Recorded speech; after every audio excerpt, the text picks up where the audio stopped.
אם ייוולד לי ילד, ורוד ימכור את צלם. עוד פעם.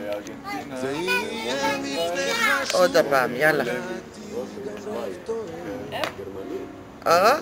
עוד אחד. רק מהמדרגה התחתונה לקפוץ, אתה לא לקפוץ תפתח לי לעליונה. דלת לחדרים רק מפה, שנסגרו אני לא מרשה מלמעלה. מזמן וזה נעים יאללה, קפיצה גדולה.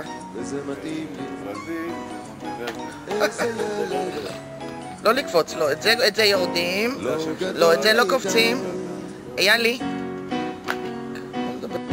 אם ייוולד לי ילד, אביגדור או קהלת, אני אסביר לו את ההבדל בין סתם יונה ובין צוצלת.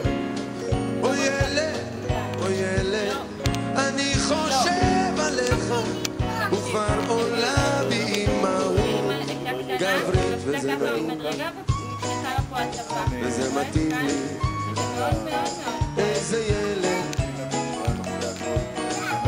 לא גדול מדי. ראונה עומד. אז אחר כך אני צריכה לעשות לזה רוטייט, וכשאני עושה רוטייט אז כולם יוצאים שמנים. התרגום של הרוטייט משמין את כולם. ואני כבר יודע שמה אולי צורזים. כבר לא יהיה כל כך קטן. אוי, כל יום אני קם אותו, מספר, משתעשע. צוחק. אם נרצה נלך גם לסרט, ואם לא אז לא. ואני ארצה לספר, הייתי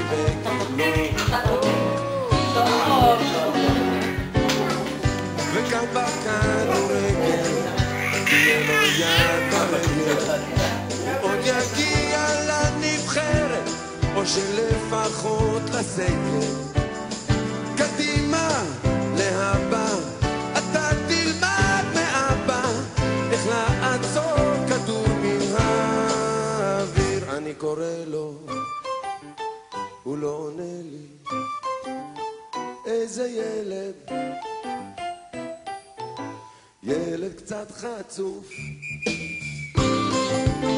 וזה נעים לי, זה מתאים לי, הוא שורק לי